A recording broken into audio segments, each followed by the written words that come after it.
Apple's newest flagship represents a major shift in internal architecture that is completely hidden from view. Structurally, the iPhone 18 Pro Max chassis is identical to the 17 Pro Max, yet expects a $100 price increase. Visually, only three things changed.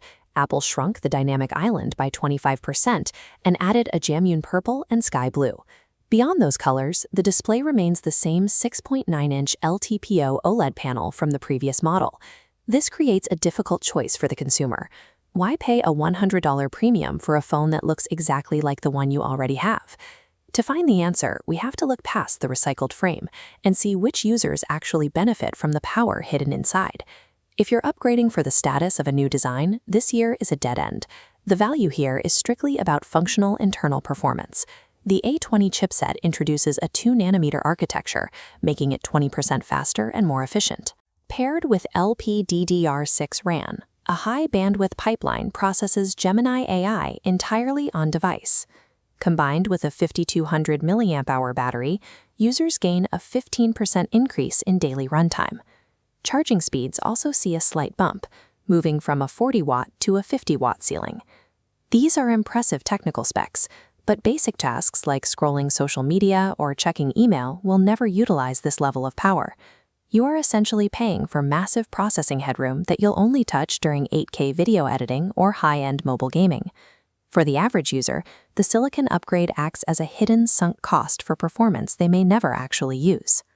The entire camera system has been unified, with 48-megapixel sensors for the main lens, the new ultra-wide, and the telephoto. The most significant hardware change is the new mechanical variable aperture. This allows the lens to physically open and close between f1.4 and f2.8. This gives you actual physical control over the depth of field. It creates real bokeh through the lens glass, rather than using software to blur the background. That new mechanical control, combined with the A20 chip, allows the 18 Pro Max to shoot uncropped 8K ProRes video. However, high-quality video comes with a massive storage penalty. This diagram shows how 8K ProRes footage fills a base-level drive in minutes. To actually use all of these professional video features, you are forced to buy the higher-tier 1 or 2 terabyte models, which significantly inflates the total cost of the phone. The new camera system is a powerful professional tool, but it requires a professional-sized budget to handle the resulting files. Apple is also replacing Qualcomm components with their own in-house C2 Wi-Fi chips and proprietary modems. In theory, this allows the software to manage transitions between cellular and Wi-Fi networks more efficiently.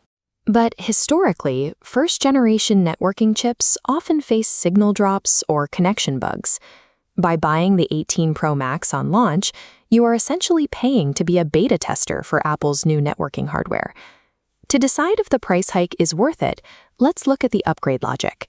If you're using an iPhone 14 or 15 and your battery health dropped below 80, upgrading from recent models provides no visual change and little noticeable difference in daily apps.